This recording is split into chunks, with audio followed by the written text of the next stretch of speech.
vendré otra vez y os tomaré. Este texto lo vamos a leer en Juan 14, 1 al 12.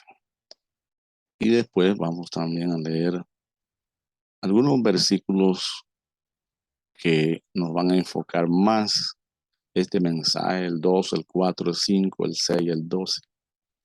Y después el capítulo 13, que sería en la anterior, y solamente los versículos del 1 al 3. Bienvenido a este estudio. Vamos a leer un poco. No se turbe vuestro corazón, creed en Dios, creéis en Dios, creed también en mí. En la casa de mi Padre muchas moradas hay. Si así no fuera, yo os lo hubiera dicho. Voy pues a preparar lugar para vosotros. Y si me fuere y os prepararé el lugar, vendré otra vez y os tomaré a mí mismo, para que donde yo estoy, vosotros también estéis. Y sabéis a dónde voy y sabéis el camino. Le dijo Tomás: Señor, no sabemos a dónde vas, ¿cómo pues podemos saber el camino? Jesús le dijo: yo soy el camino y la verdad y la vida. Nadie viene al Padre sino por mí.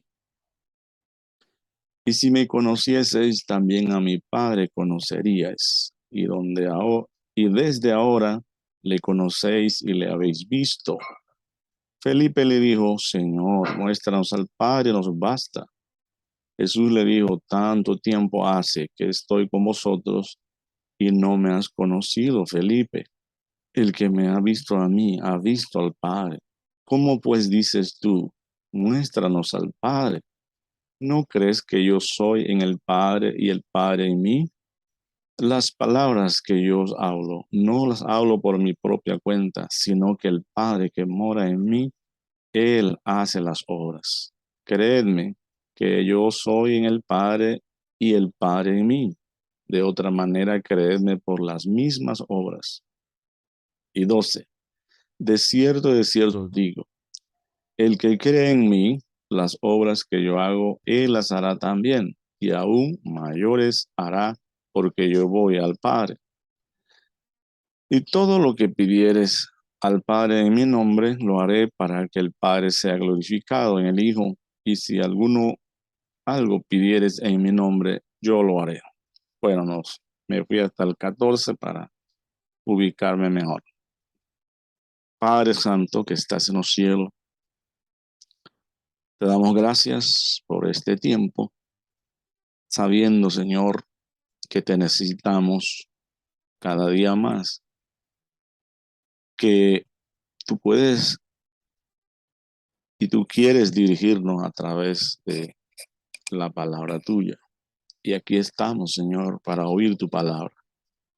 Aquí estamos para dejarnos dirigir por tu espíritu, por tu dirección, porque si conocemos la verdad nos hará libre. Y porque si conocemos el futuro, sabremos dónde estamos y dónde estaremos. Pedimos tu bendición, Señor, para estudiar tu palabra, para que estos pasajes, que no son muchos de la palabra, podamos entenderlo y podamos hacer lo que tú dices. Gracias, Señor. En el nombre de Jesús. Amén.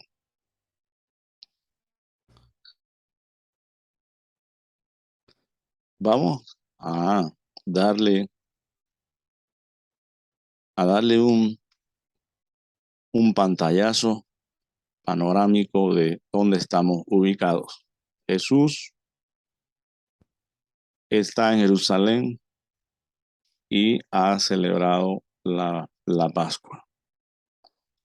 Y está hablando más profundamente o dedicado más a los discípulos de él.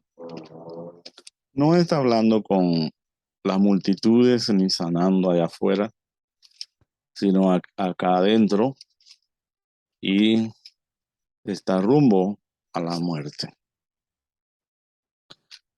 El acontecimiento de la muerte será algo muy especial para él, porque él vino con un propósito del cielo.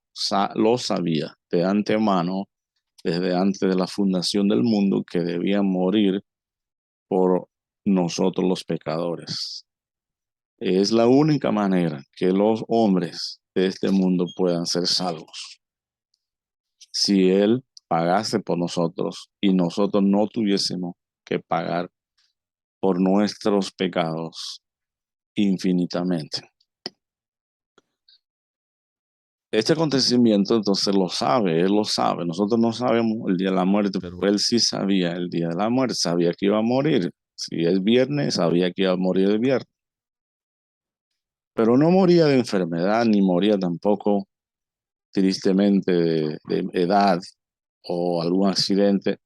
Él estaba programado voluntariamente para presentarse delante de las autoridades romanas y judías para que le sacrificaran. Claro, lo hicieron con tortura, con mentira y con cosas, pero lo tenían que hacer. Así se tenían que cumplir las escrituras. Entonces, no es fácil someterse a la muerte y saber que está cerca. Eso producirá un cambio brusco en nuestros sentimientos. Pero no solamente era el ambiente que estaba tenso entre los discípulos o entre Jesús. Vamos a hablar primero de Jesús, pero posteriormente hablaremos de los discípulos. Porque entre los discípulos, si nosotros nos vamos al capítulo 13, en el capítulo 13 va a haber dos acontecimientos. Empieza el capítulo, vamos a ponerlo aquí, con el acto en que Jesús lava los pies. Esto lo vamos a revisar ahorita, pero y las enseñanzas que da. Pero luego hay dos acontecimientos que harán el ambiente más tenso de ese momento y que será entonces que Judas Iscariote, uno de los 12 discípulos que han dado con Jesús 3 años, va a ser declarado un traidor, pero que los discípulos no lo sabían, que Jesús sí lo sabe. Él, en base a la avaricia del dinero, va a vender a Jesús en unas monedas de plata y después él va a declarar que no, así no era la cosa, y él se mata. Entonces van a ocurrir varias cosas. Jesús lo sabe, que él va a traicionar al grupo, él va a traicionar a Jesús, él va a traicionar su propia alma, porque eso es lo que hizo y era inevitable. Alguien tenía que hacerlo, dice la palabra de Dios. Entonces eso también iba a producir en Israel, en Jerusalén, donde esto es que se ve, iba a producir una terrible noticia. Mira cómo el grupo de los seguidores de Jesús de Nazaret, cómo se está desvaneciendo, qué les han pasado a los que siguen ese grupo. Mira, uno de ellos se ahorcado. Primero traicionó a su maestro y se ahorcó. Así que esa gente se está volviendo loca. Estas noticias corrían rápido. Eran favorables a los enemigos de Jesús. Y la otra cosa que nosotros podemos ver es entonces que otro de los discípulos, este era un tesorero, el Judas, y Pedro, el que vemos acá, era uno de los principales de Jesús, muy cercano. Él tenía como 3 cercanos, que serían Jacobo y Juan y Pedro, muy cercanos a su grupo. Y entonces, ¿qué pasa con Pedro? Esa noche Pedro iba a negar al Señor Jesucristo. Y el Señor Jesucristo se lo dice a los dos y delante del grupo. Uno me va a traicionar, el otro me va a negar Y además de eso, dice la escritura que dijo, y todos ustedes, los demás, quedan todavía un poco 9, todos se van a ir escandalizados a huir. La Biblia dice que Pedro siguió al Señor Jesucristo y que Juan también siguió al Señor Jesucristo. Y ellos se metieron dentro del patio del sumo sacerdote. Entonces, el ambiente es bastante tenso. Pero nosotros vamos a notar las palabras con que Jesús empieza este momento o este trance. Está en el capítulo 14. No se turbe vuestro corazón. No se turbe. Creéis en Dios, deben creer en mí. Tienen que creer en mí. No puede haber alguien que crea en Dios y no cree en Cristo. Y lo mismo, alguien que cree en Cristo y no cree en Dios. Pero usted dirá que sí hay. Y verdaderamente hay muchos. No pudiera ser así, pero hay. Lo normal sería que cree en Dios Padre y cree en Dios Hijo. Bueno, entonces la frase que vamos a anotar primero es que el corazón puede llenarse de turbación. Si usted tiene un recipiente y mete ahí tierra de agua, si tiene un recipiente lleno de agua y le mete tierra, el agua va inmediatamente a coger el color de la tierra y no va a servir para tomar. Sí sirve para otras cosas, pero el agua se va a turbiar. El corazón nuestro, porque estamos hablando del corazón, también puede llegar a no estar puro, a no estar limpio, a no estar óptimo, sino que llega otra sustancia y lo va a adulterar, lo va a descomponer y ya no va a ser un corazón que tiene todo a su favor, todo bien hecho, sino que entonces está perturbado. Cuando nosotros tenemos un motor de diésel o un motor de gasolina, y que cualquiera ya casi tiene así un carro, hay que tener bastante cuidado cuando tenemos varios carros. ¿Por qué? Porque uno se puede equivocar. Y yo casi me he equivocado. Y hay muchas señales en la gasolinera para que usted no se equivoque. Y hasta el olor. Porque si se equivoca y echa gasolina en un tanque de diésel, no es favorable para el motor. Hay que tener cuidado y lo mismo viceversa. Pero en este caso, Jesús es el que a- está al mando, está al frente del grupo de los 12. Con Jesús serían 13. Y es el que más está tomando de la medicina, es el que más está sufriendo los embates de estas cosas. Nosotros más adelante, si estudiamos capítulo 15, 16, 17, nosotros vamos a verlos trabajando en la oración. Y él también está en una agonía. Cada vez que llega, se aproxima más al momento de la muerte. El que debía estar en la posición de cuidar su corazón sería Jesús, porque le está llegando muchas bombas. Entonces, pero él no está así en este momento. Pero él sí sabe que los discípulos sí pueden en cualquier momento estar demasiado sofocado por el ambiente que están viviendo ellos, el grupo, y aún las noticias que se están oyendo. Jesús está diciendo, está prediciendo, todavía Judas no lo ha traicionado, todavía Pedro no lo ha negado, Todavía Jesús no lo ha abandonado a ellos, porque una de las cosas que más perturbaría su mente, la de los discípulos, sería que él, el maestro, el Señor Jesús les ha dicho a ellos que Él se va,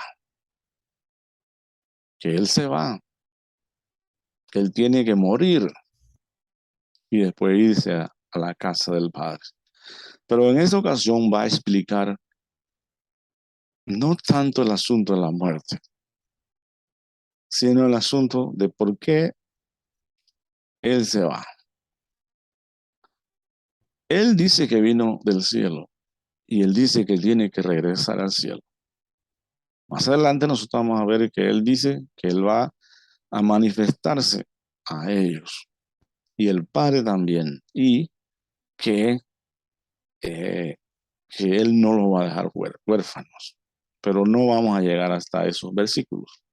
Nosotros vamos a ver solamente el versículo 2 aquí más adelante, el versículo 2, así que vamos a ver el versículo 2. Vamos a ver el versículo 2 aquí. No, aquí. Mire. Y lo tenemos. Dice así, en la casa, primero dijo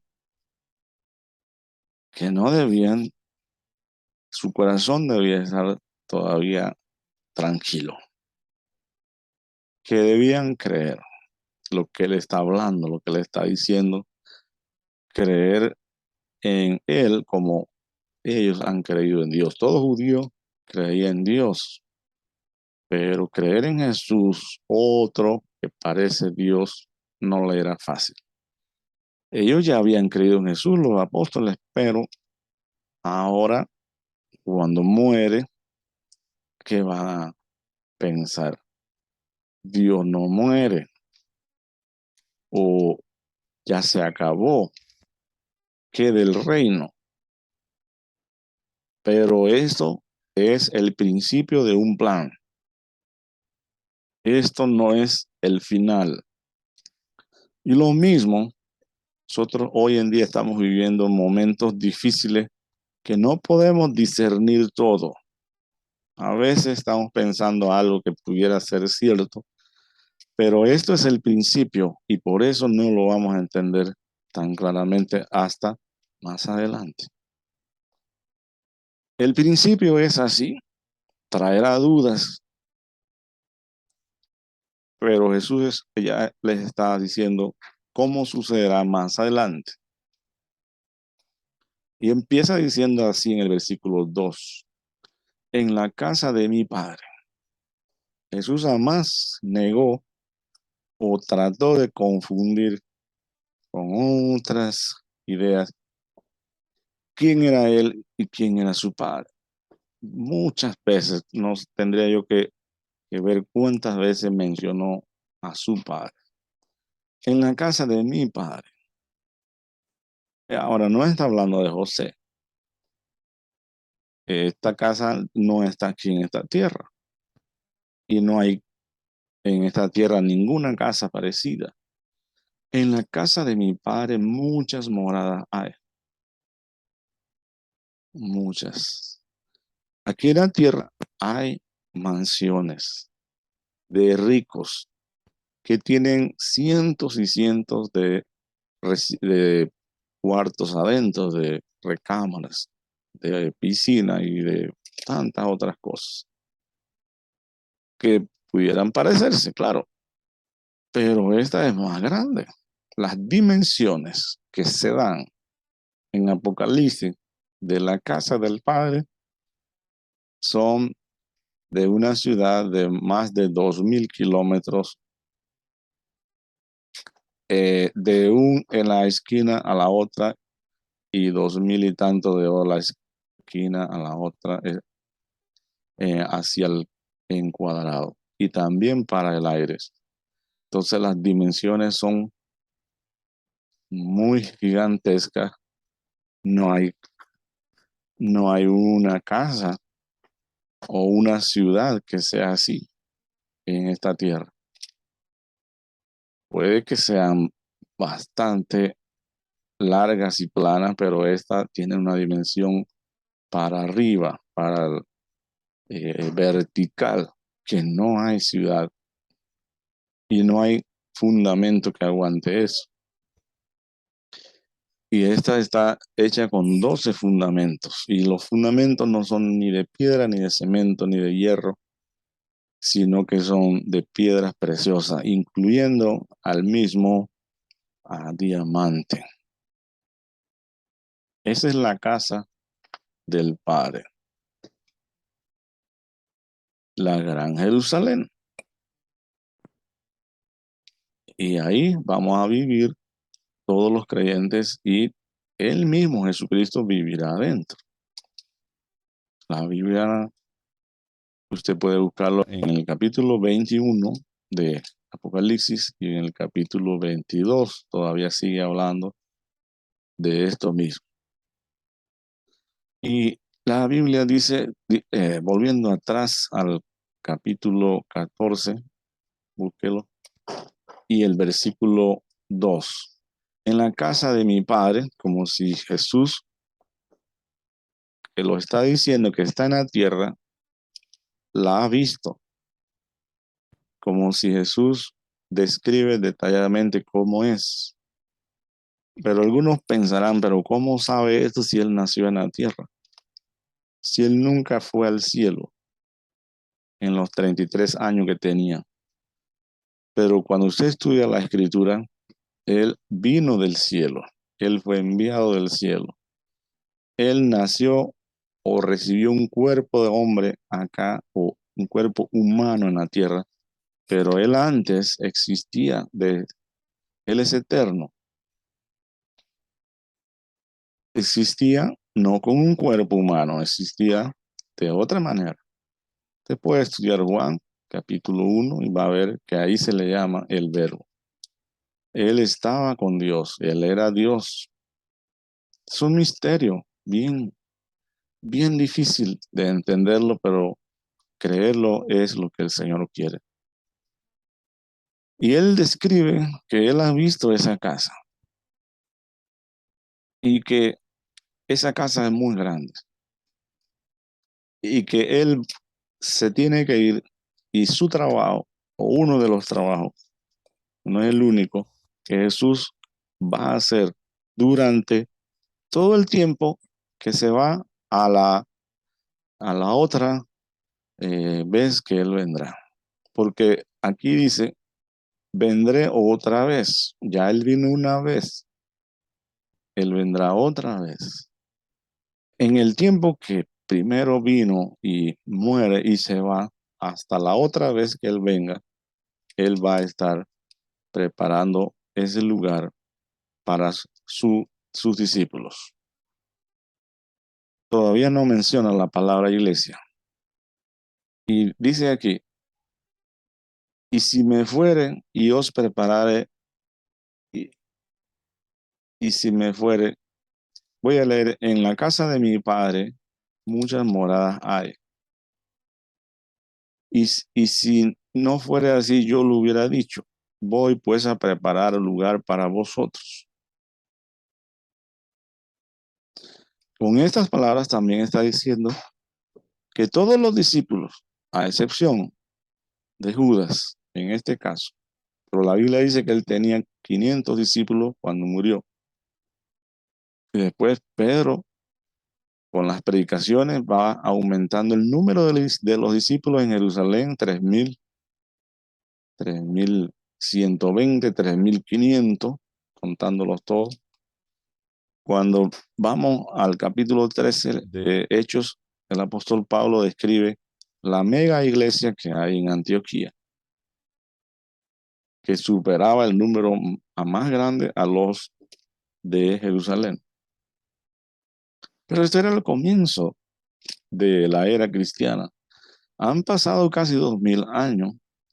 Todos los cristianos han muerto y están esperando el regreso del Señor Jesucristo. Ellos reinarán. A los muertos en Cristo, la Biblia dice claramente que son los primeros que van a resucitar. Y esto es muy lindo y muy alentador, porque la Biblia los coloca como primero. No dice los últimos por allá, como que nadie se acordó de ellos. ¿Usted se acuerda cuando muere, de cuando va a morir uno en la cruz con Jesús y que fue aceptable por su fe, porque confesó que Jesús reinaría y que volvería? Él le dice al Señor Jesucristo, acuérdate de mí cuando vengas en tu reino. Y el Señor está diciendo que los primeros que van a resucitar son los que han creído en Él. Eso quiere decir que este hombre tiene el privilegio de ser uno de los primeros que va a resucitar. Y luego la Biblia dice, pero casi en el mismo momento también, nosotros los que estemos vivos, aún el apóstol Pablo se incluye ahí, si la venida del Señor llegara en ese tiempo y otros estaban muertos, iban a resucitar primero, pero los vivos iban a ser transformados. Ese sería un estudio que más adelante vamos a darlo, aunque ya yo lo di, pero las grabaciones no aparecen. Que, ¿por qué será que los que estén vivos de la iglesia del Señor tienen que ser transformados? Porque nosotros pudiésemos no ser transformados si Jesús viniera y reinara en el milenio. Y nosotros seguiríamos vivos 1000 años.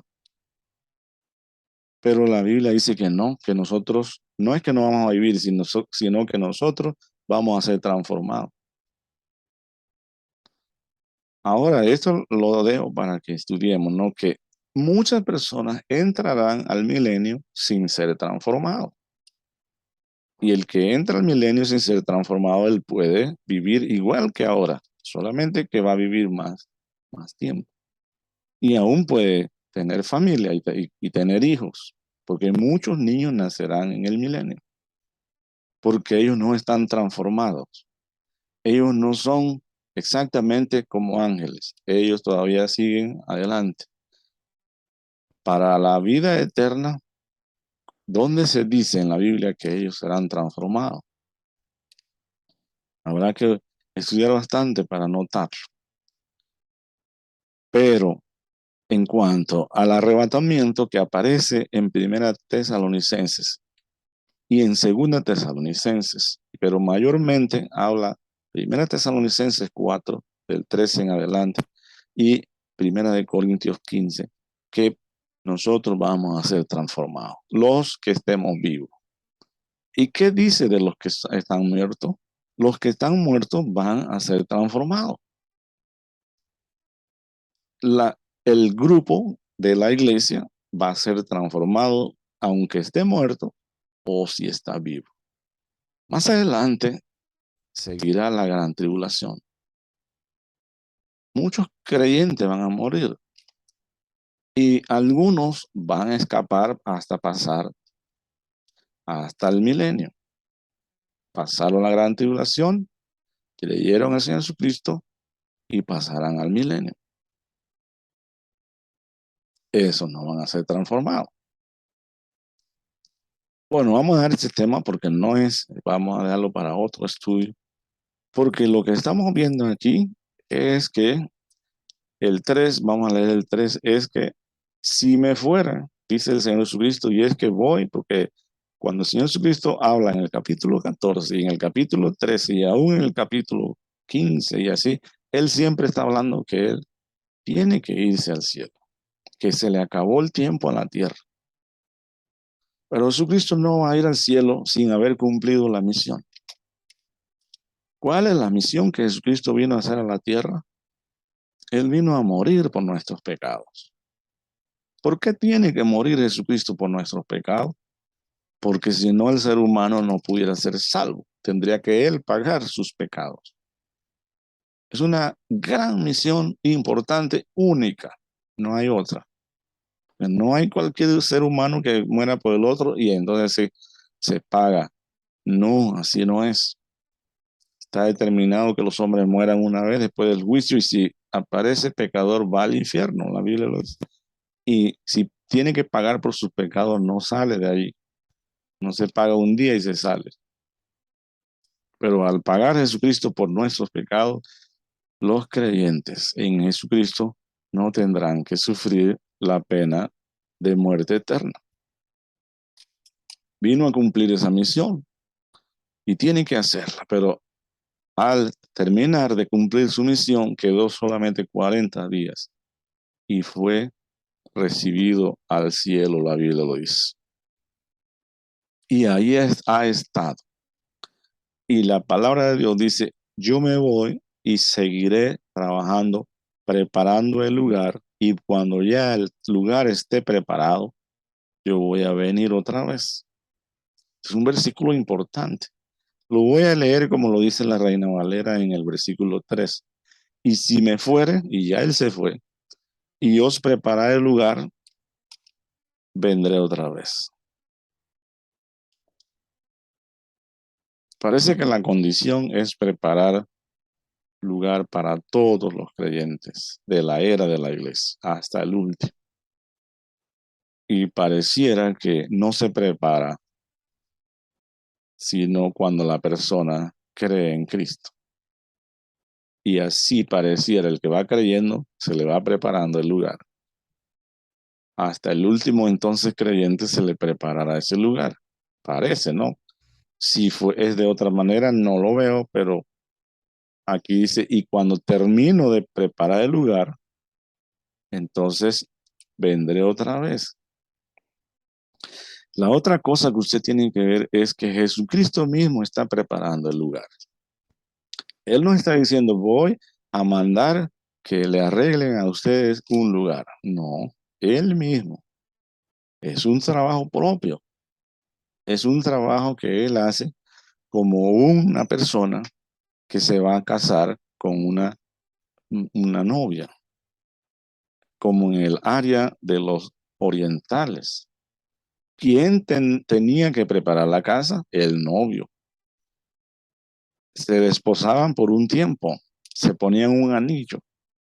El novio se iba a la casa, al terreno donde iban a vivir y preparaba la casa. Y cuando tenían la casa preparada y muchas otras cosas, venía a buscar a su novia. Ya estaban casados. Esto no es como ahora a los latinos acá, que se casan y ya de una vez pueden vivir. Allá no era así. Venía a buscar a su novia y se la llevaba a esa casa, pero ya estaban casados. Eso ocurre con María y José. Ya ellos estaban casados, se llama desposorio. Tendrían un anillo de compromiso, pero no vivían juntos hasta que se casaran o hasta que ya fuera la boda. No vamos a hablar tanto de este detalle porque estamos hablando de Cristo, pero lo cierto es que el Señor Jesucristo está preparando ese lugar. Y a usted y a mí, que somos creyentes, nos debe y henchir de gozo, producir un gozo muy tremendo, saber que no es que Él está mandando a arreglar la casa, sino que Él está trabajando en ello. Él trabajó mucho por nuestra alma en esta tierra hasta la muerte y continúa trabajando por nuestro futuro en el cielo. Sería inaudito, no concuerda que Él esté haciendo tanto esfuerzo por nosotros y nosotros acá ni nos acordamos de Él. Que no es así. El caso de una novia con un novio antes de casarse, y tal vez este es el mejor cuadro, porque ¿por qué será que el Señor nos compara con una novia? La iglesia toda, siendo hombres y mujeres, y él, el esposo, y se nota lo que él está haciendo, el sentimiento de él, su corazón y sus planes, sus propósitos, que él siempre está pensando en la iglesia.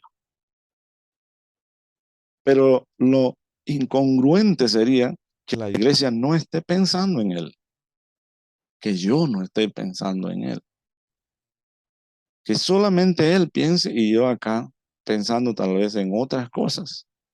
No sé ni me preparo para ese día y no concuerda con la relación sentimental de novio para casarse.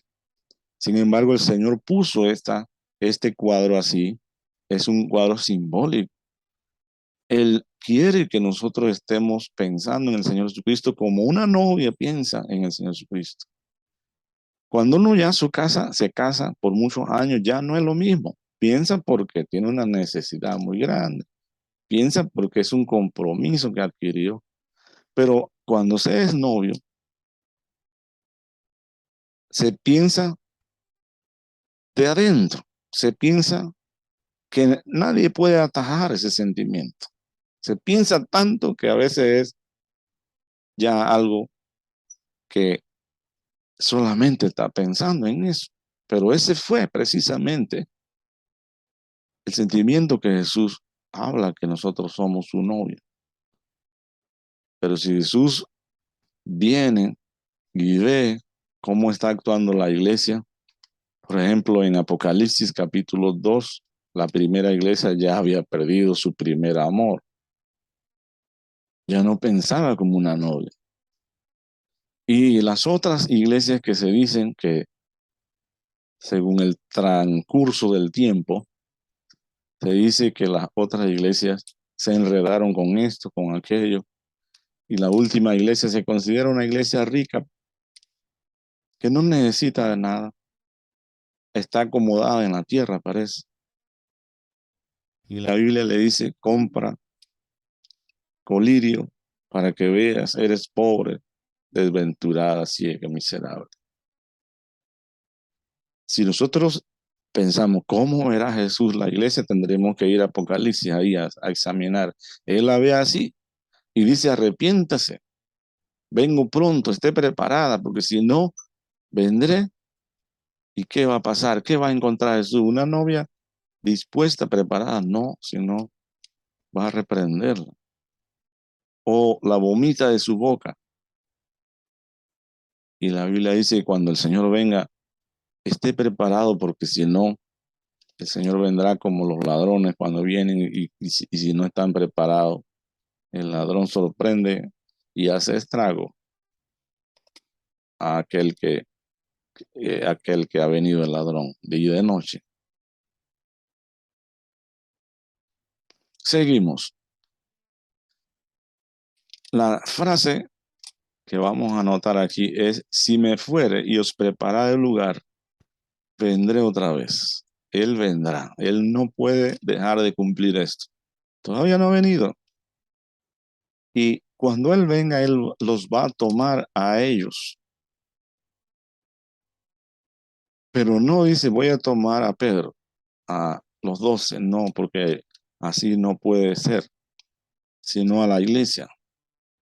Pero no menciona la palabra iglesia, menciona la palabra yo mismo.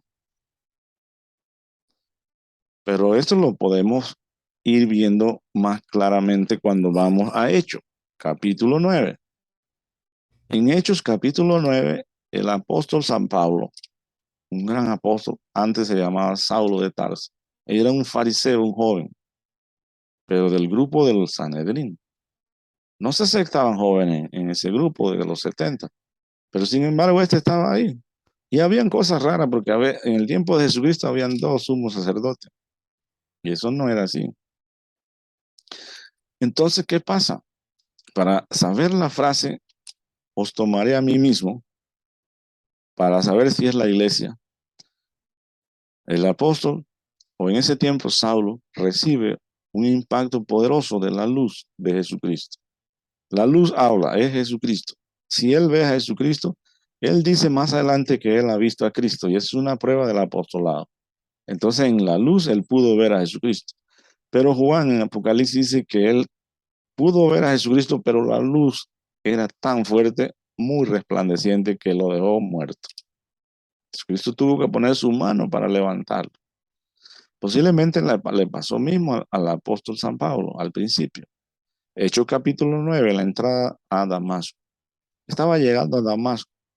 Esa luz lo derribó. Si andaba a caballo, si andaba a pie, si andaba en carro, no sé. Lo derribó y entonces la luz y la persona que representa la luz, la gloria, le habla y le dice, Saulo, Saulo, ¿por qué me persigues?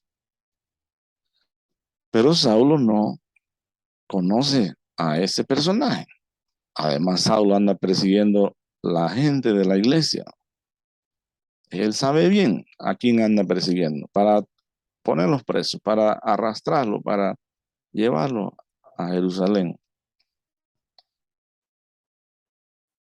Y Pablo le pregunta a esa voz, a ese ser tan poderoso, ¿quién eres, Señor? Y ese ser que ha tumbado a Pablo con su poder y su gloria le dice, yo soy Jesús, a quien tú persigues. Pablo le hubiera dicho, yo no sabía que tú eras Jesús, pero Pablo entiende de una vez que la iglesia es de Jesucristo, que la iglesia es parte de Cristo. Y ya en las revelaciones de las doctrinas bíblicas que a Pablo se le revela estas cosas, Pablo dice que la iglesia en Efeso, capítulo 1 o en otros lados también, es el cuerpo del Señor Jesucristo. También lo dice en Corintios. La iglesia es el cuerpo del Señor Jesucristo. Y tiene su cabeza o tiene su autoridad en Cristo. La iglesia debe ser dirigida por la cabeza que es Cristo. Imagínense que Cristo siendo la cabeza, el cuerpo agarra para donde sea y no para donde la cabeza dirige. Entonces, un cuerpo así, creo que anda loco, ¿verdad? Entonces tiene que haber un equilibrio aquí. ¿Para dónde se dirige Cristo y para dónde se dirige la iglesia? Y así lo dice, claro, metafóricamente, la palabra de Dios, pero Cristo se considera la iglesia. Ahí no le dijo, yo soy la cabeza de la iglesia o la iglesia es mi cuerpo. No, él le dijo, yo soy a quien tú persigues. Yo soy la iglesia. Pablo lo entendió. Y Jesús en esta frase dice, yo voy a venir y voy a tomarme a mí mismo, porque yo soy la iglesia. Entonces, aunque no diga la palabra iglesia, sí se sabe más adelante por la revelación que la iglesia es el cuerpo del Señor Jesucristo. Además, la Biblia dice, más adelante usted lo va a ver en el capítulo 15 o terminando 14, que Él vendría y haría morada en la iglesia. Entonces, si Él viene y se toma a Él mismo es porque Él mismo está dentro de la iglesia. También la Biblia dice, donde hayan dos o tres, ahí estoy yo. Él siempre está entonces con la iglesia. También dijo, yo estoy con vosotros todos los días hasta el fin del mundo. Cuando Él venga y se tome a Él mismo, es una referencia a la iglesia, no hay otra manera. Porque no dijo, yo vendré, Pedro, a buscarte a ti. Porque si hubiera sido así, ya hubiera venido. Porque Pedro no aguantó más que los 100 años que corresponden a los hombres. Pero ellos murieron. Él vendrá y lo tomará a Pedro, pero Pedro ya está muerto y tendrá que resucitarlo. Él habló de eso, que todos los que han creído en él los va a resucitar. No se preocupen, parece que dice. Y serán los primeros. Y ahora, la frase que nosotros más queremos estudiar es, ¿y después de aquí qué pasa? Dice así, vamos a seguir leyendo. Y os tomaré a mí mismo para que donde yo estoy, nótese esa frase. ¿Dónde está Cristo? Ahorita mismo, en el cielo, en la casa del Padre, trabajando ahí, pero vendrá.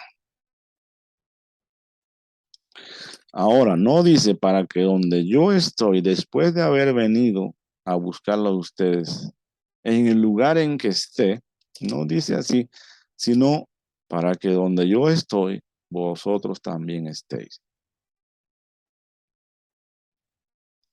Cabe entonces la posibilidad de que sea volver al cielo, donde Él está, por más tiempo ha estado allá que en la tierra. Pero en Tesalonicenses nos advierte algo. Tesalonicenses dice que nosotros nos vamos a reunir con Él en las nubes. Da un pantallazo más. La doctrina de la el arrebatamiento o del rapto, mejor sería decir arrebatamiento, porque la Biblia aparece la palabra arrebatamiento. Nadie niega que no habrá arrebatamiento. Unos dicen que antes de la tribulación, otros dicen que en medio y otros después, y otros dicen que no todos serán arrebatados y todas esas cosas, pero todos creen que hay arrebatamiento, porque no es cosa de creerlo si hay, porque la Biblia lo está diciendo, solamente que en qué momento. Y la otra cosa que decía de Tesalonicense es que la Biblia o Pablo da un cierto detalle y que la doctrina no es muy grande. O sea, la doctrina se convierte en un misterio que no está detallado todo. Más se habla detalladamente de la gran ciudad, más se habla detalladamente de la gran tribulación. Imagínense Apocalipsis, casi todo habla de la gran tribulación, pero de la doctrina del arrebatamiento, poquita información, porque sigue siendo un misterio todavía. Y entonces, dice el apóstol Pablo que cuando suceda el arrebatamiento, él nos va a llevar a las nubes. Pero ¿por qué no siguió escribiendo y después de las nubes a dónde? No, ahí terminó. Tampoco en la doctrina del arrebatamiento usted va a ver que después de ahí el Señor derramará juicio. No, no se dice nada de eso, por alguna razón. Entonces uno queda suspendido en el aire, hasta ahí.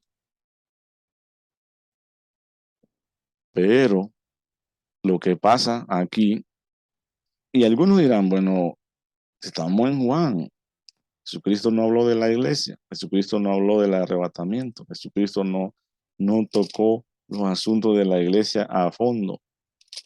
A veces hay un pantallazo, pero no hay mucho, y es cierto. Pero aquí nosotros tendríamos que ir al trasfondo entonces, algunas ideas que nos dan un principio, o un principio que nos da una idea, que es que él está hablando de irse a la casa del Padre, al cielo, preparar el lugar y venir a qué? A llevarnos a dónde. ¿Para qué dijo que preparaba ese lugar y todas esas cosas? Vamos a suponer que no hubiera dicho nada de eso, que yo me voy y vengo y lo voy a arrebatar, para que donde yo esté, vosotros también estéis.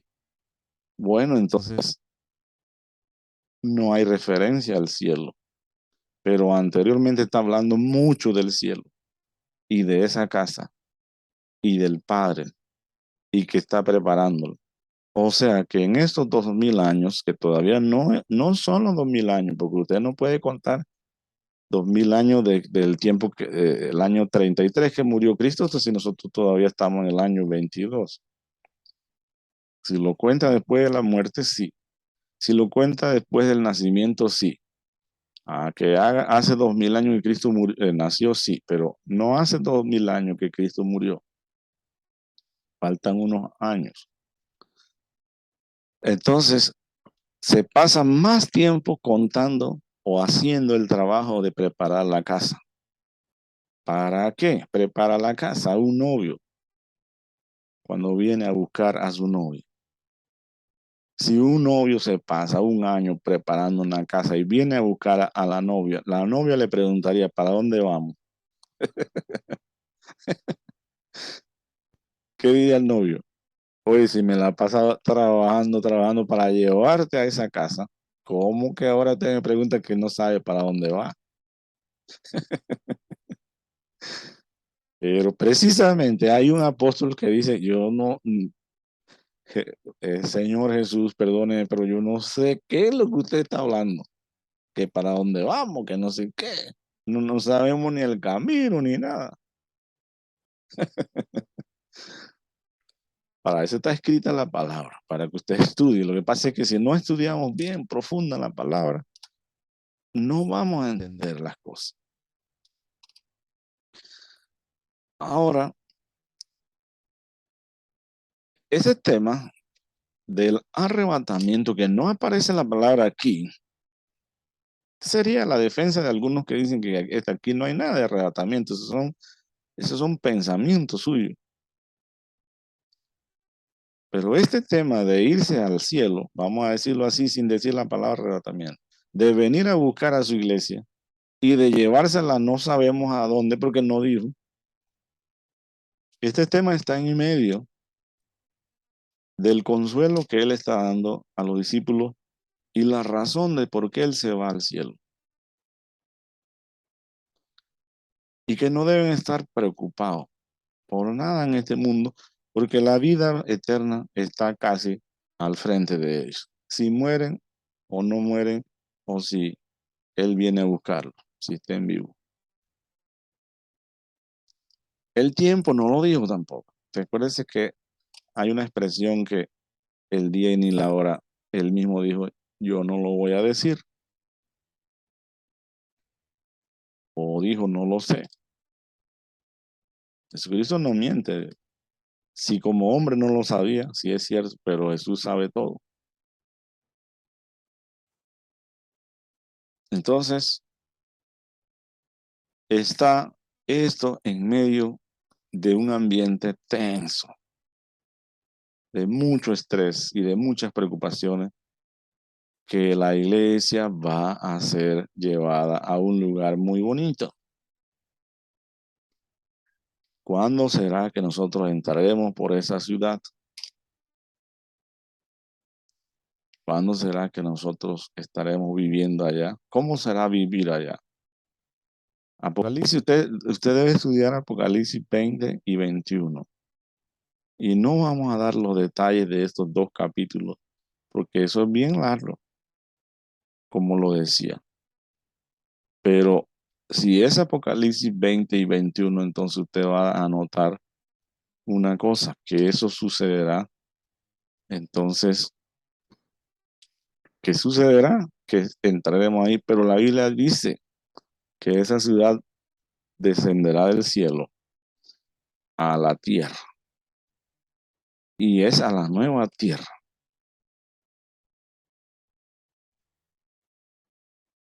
Si nosotros ya hemos habitado allí, nosotros seguiremos habitando allí, entonces, eternamente. O sea que la vida del creyente es eterna. Para eso Cristo vino, para darnos eternidad y vivir en una casa o en una mansión, en un palacio, en una ciudad tan grande. Eso también va a ser eterno.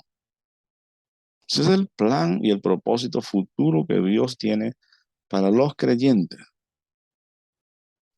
Y que lo que pase, lo temporal, como lo dice el apóstol Pablo, que, que lo que nosotros nos está pasando, esta leve tribulación, no es comparable con las glorias venideras que están preparadas para los que aman al Señor Jesús.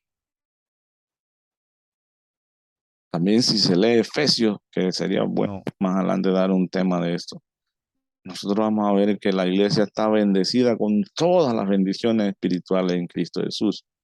¿Tiene que preocuparse la iglesia? Sí, pero en servir a Cristo. Sí, en agradar a su novio, a su esposo que será más adelante, a su Señor, aquel que murió por él. Sí, tiene que preocuparse. Pero de lo demás se preocupa él. Y ya él solucionó el asunto de la muerte, de nuestros pecados. Por eso la Biblia dice en San Juan 5:24, ni se preocupe por el juicio. Usted ya pasó de muerte a vida, del reino de las tinieblas a luz admirable del Señor Jesucristo, lo dice allá en Efesios 2. ¿De qué tenemos que preocupar? ¿Quién nos acusará delante de Dios? No hay nadie. ¿Quién nos separará del amor de Dios? Nadie. La muerte, sí, pero eh, eh, la Biblia no dice que sí. La Biblia dice que ni la muerte nos separará del amor de Dios. La muerte nos separa de nuestros seres queridos. de este mundo a otro mundo será, pero no nos puede separar del amor de Dios, ni de sus promesas, y Dios no olvida a ninguno, que aunque esté muerto, no lo va a olvidar para resucitarlo y para que goce esta gloria. Seguimos. En el capítulo 14 de Juan, Jesús hace una pregunta, porque en este capítulo hay varias preguntas. Y dice a los discípulos, ustedes saben a dónde voy. No es una pregunta, porque no hay signo de interrogación, pero es una afirmación que va luego a ser respondida. Entonces, parece una pregunta. Ustedes saben a dónde voy. Ustedes saben el camino. Con las muchas predicaciones y las afirmaciones que Jesús ya acaba de decir, ya ustedes deben saberlo. Luego en el versículo 5 le dijo Tomás, Señor, la verdad es que no sabemos, o sea, ni yo ni nadie, a dónde voy, a dónde vas. Jesús hablando del cielo, de la casa del Padre y de que vendría, y Tomás diciendo, no sabemos a dónde vas. No lo entiendo. ¿Cómo pues podemos saber el camino? Pero Jesús no está diciendo que ustedes tienen que ir allá. Sepan o no sepan, de alguna manera entren al cielo. Yo estoy allá, yo les prepararé el lugar. Jesús está diciendo que Él vendrá a buscarnos. Y ahorita va a aclarar algo más y le dice Jesús, y está bueno que todas estas preguntas de Tomás se hicieron, porque si no, no sabemos esto. Jesús le dijo a Tomás y también a los demás, ahora no le dijo, pues, ¿hasta cuándo voy a...? Usted no entiende nunca. No, le dijo con calma y con amor, dice, le dijo Jesús, este es un versículo que usted debe aprender. Jesús le dijo, yo soy el camino, Tomás. Yo soy el puente. Yo soy... Nadie puede ir al cielo si yo no lo llevo. Nadie va a, a entrar por esas galaxias, por ese universo, hasta llegar allá. No, no puede. Jamás podrá. El hombre puede llegar a varios planetas si se dispone, no sé, pero esto está demasiado difícil ir hasta allá, muy lejos. Nadie puede, Tomás, cierto. Yo no te he dicho que vayan. Yo les estoy diciendo que yo los vengo a buscar. Yo los llevaré para que ustedes estén conmigo. Siempre estarán conmigo. Porque yo soy el camino para ir al cielo. Yo soy la verdad. Él anteriormente había dicho, ustedes tienen que creer en mí, como creen en Dios, como creen en la Biblia, en el Antiguo Testamento. La palabra Biblia no aparece ni en el Antiguo Testamento ni en el Nuevo, como ustedes creen las Sagradas Escrituras del Antiguo Testamento. Ahora, no se hablaba en tiempos de Jesucristo del Antiguo y del Nuevo Testamento como ahora nosotros hablamos, aunque Hebreo habla de un antiguo pacto o Antiguo Testamento. Pero Hebreo no se escribió inmediatamente aquí. Posiblemente no hay ningún libro escrito. Esto está sin libro aquí. Nadie está leyendo el Nuevo Testamento. Ellos no saben mucho como nosotros lo sabemos. Eso se vino a escribir después. Y que el apóstol Pablo escribe en el año 49 a 50 por ahí, los primeros libros, primeras cartas. Entonces, le está diciendo, yo soy la verdad. Crea usted esto. Yo soy la vida eterna. Usted va a vivir, Tomás y los demás. Usted tiene que creer eso. Ahora ellos creían, pero se les estaba haciendo difícil por la situación en que estaban viviendo. Pero sí creían. Entonces, esta es una explicación bastante clara. ¿Cómo vamos a ir al cielo? Cuando Cristo nos lleve. Él es el camino para que uno pueda encontrar el cielo. Además, tiene que creer en Cristo. Nadie tendrá la vida si no cree en Cristo, si no tiene a Cristo, si no tiene su espíritu. Nadie. La Biblia lo dice que no lo podrá lograr. Por sí solo no. Bien, de aquí en adelante nosotros vamos entonces a irnos a el capítulo 13, que ya mencionamos varios sucesos, pero este no lo mencionamos. ¿Cuál es? Desde el versículo 1 al 3, porque no vamos a ir a todos los detalles de esta experiencia, que es que en lo que se llama la cena del Señor, dice así el versículo 1, capítulo 13, volvamos al Juan allá, 13. Dice, antes de la fiesta de la Pascua, sabiendo Jesús que su hora había llegado para pasar de este mundo al Padre, y otra vez el que está escribiendo, que es Juan, está diciendo, pero claro, él ya lo está escribiendo mucho más adelante, han pasado varios años, y él está diciendo que esa noche Jesús sabía que ya la hora suya de pasar de este mundo al Padre, al cielo, había llegado. Pero que así como él había trabajado años con los discípulos, unos 3 años, se sabe, 3 años y medio, los amó hasta que murió. O esto no quiere decir que después de eso no lo siga amando, pero en la vida terrenal, vamos a decir, hasta el último momento los amó. Entonces, este versículo nos está diciendo a nosotros los creyentes que si nosotros también estamos alistando nuestras vidas para vivir eternamente con Jesús, el Salvador, ¿qué debiéramos hacer antes de partir? Y precisamente en las últimas horas, amar a lo suyo, al grupo, a los creyentes, amarlo.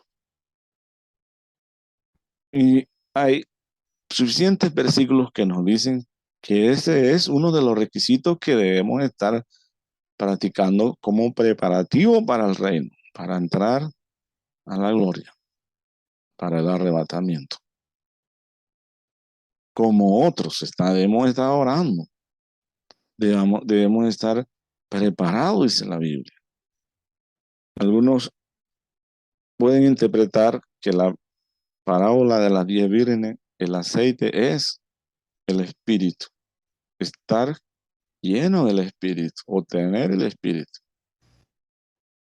Algunos dicen esta parábola no es correspondiente al arrebatamiento, sino allá cuando el Señor venga ya y pose sus pies sobre la tierra, que eso sí ya lo dice la profecía bíblica del Antiguo Testamento y del Nuevo Testamento en cuanto a la segunda venida y al reinado de Cristo a esta tierra.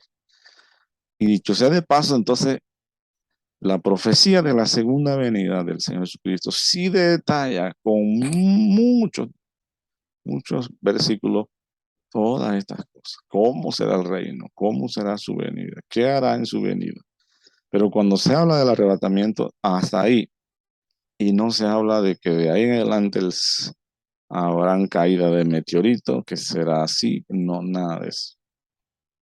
Es muy breve lo que se habla. Amor profundo. El que no ama no ha conocido a Dios. Y el amor más grande que debemos tener es hacia Dios, la Biblia lo dice. Jesucristo dijo que nosotros debíamos amarle a Él obedeciendo su palabra, guardando sus mandamientos. Entonces Él lo hizo, Él lo practica. Antes de irse, seguía amando y demostrando ese amor a sus discípulos hasta el fin. ¿Cómo lo demuestra en ese último momento que está con ellos? Claro, Él resucita y demuestra otras cosas también, pero eso se ve después de resucitado. Aquí sería hasta la muerte.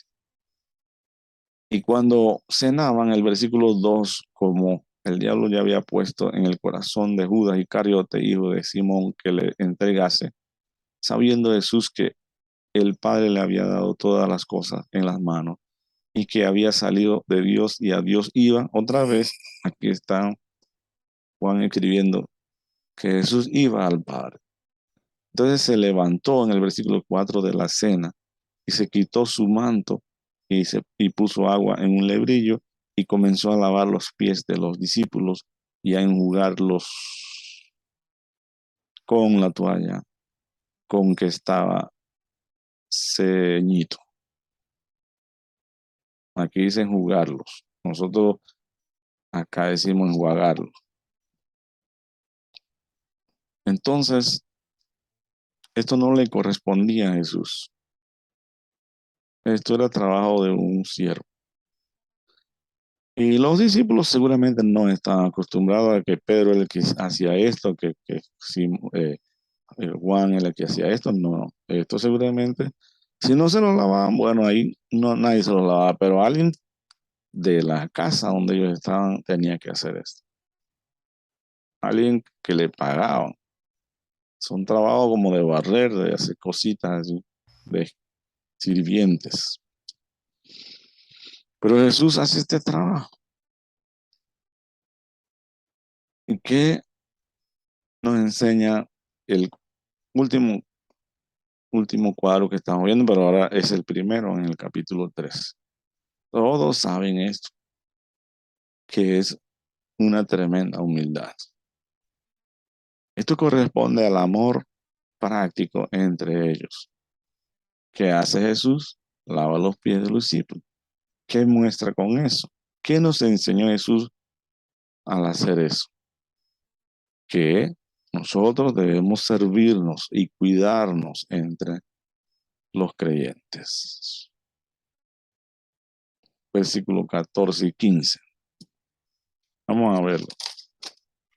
Del capítulo 3.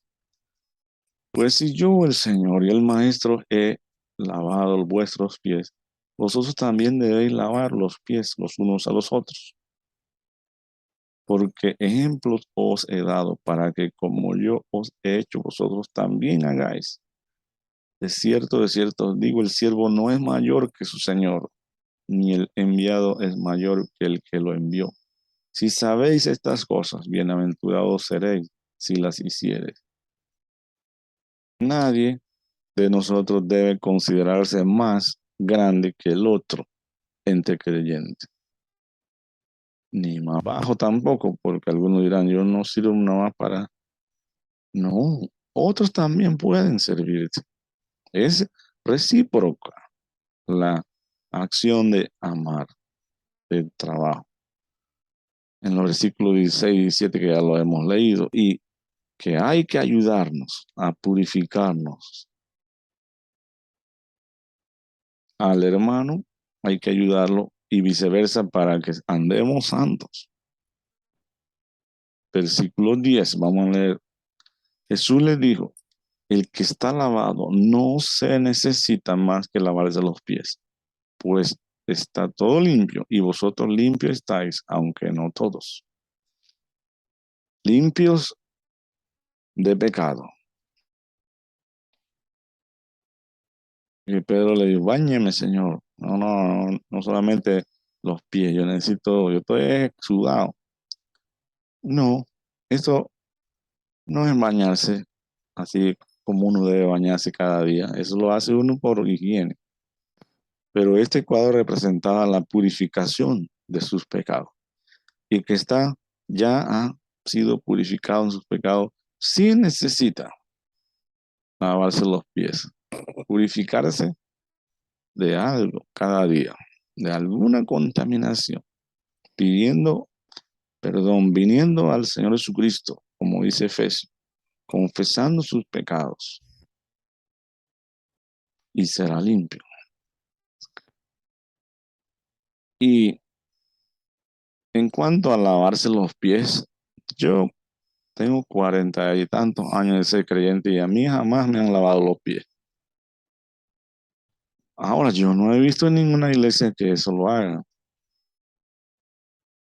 Tampoco nadie me ha dicho, te tienen que lavarme los pies porque sería raro que yo también tuviera que lavar los pies, quitarle la sandalia y eso. Y es que la gente no usa aquí sandalia. Y esta costumbre no es paralela a nuestras costumbres, como los vestidos, como muchas cosas han cambiado. Pero el Señor no bañó a Pedro y a todos allá. Bañen, vamos a bañar, lo que usted está en Jesús. No, eso no era así tampoco. Y más adelante dice, ya ustedes están limpios por la palabra. Y dice que uno no está limpio. Ese sí necesitaba bañarse, pero Jesús tampoco lo bañó. Ahora, los pies de Judas tal vez fueron lavados o si había salido. Vamos, hay que ver eso. Entonces, pero ese no estaba limpio de pecado, ese, o por más que se lavara los pies, no iba a ser salvo. Porque muchos también no necesitan lavarse los pies, necesitan venir ante el Señor Jesucristo y ser salvo, ser puro de su pecado. Y después ahí los hermanos ayudarán a los hermanos a conservarse unos a otros en la santidad. Esto es muy importante. Y este es un trabajo que debemos hacer en oración, eh, viendo a los hermanos, compartiendo con ellos. Pero si yo no voy a la iglesia y si yo no quiero saber de ningún hermano, entonces a mí no me interesan los hermanos. Y ellos seguramente a mí tampoco. Pero la hermandad que debemos tener nos debe llevar a la humildad de compartir, de, de interesarnos en la vida de ellos. Si están un poquito sus pies, yo debo ayudarlo. Debo mirar sus pies. Y en este caso, si no lavamos los pies con agua como Jesús lo hizo, debemos entonces saber algo de la vida del hermano, de las necesidades del hermano, de las tristezas, de las congojas, de las guerras que ellos tienen para ayudarlos en oración. Si yo puedo y si yo soy el que estoy en esta situación, qué bueno que alguien ore por mí, que me va a ayudar mucho, o me aconseje, o me diga algo. Y llegamos al último tramo de Juan 14:13, Juan 13:34, que dice, Jesús, un mandamiento nuevo os doy, que os améis unos a otros, como yo os he amado. Ahora, si Jesús nos preguntara, ¿ustedes lavaron los pies de los apóstoles? ¿Qué le diríamos? No entendí eso, Señor, y pues como no lo entendí, no lo hice nunca.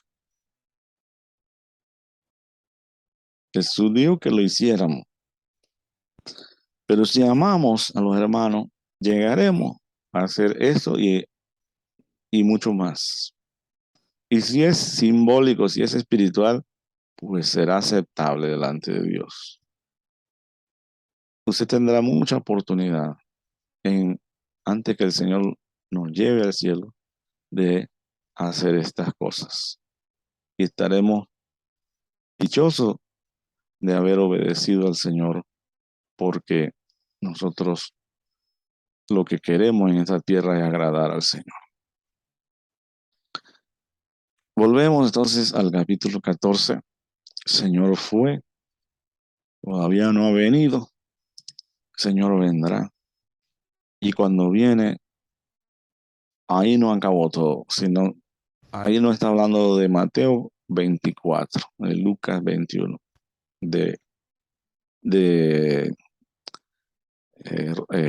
Marcos 16. Aquí está hablando, aquí no habla de juicio ni nada de eso. Voy a venir y los busco. Y está hablando de la casa en que va a vivir la iglesia del Señor.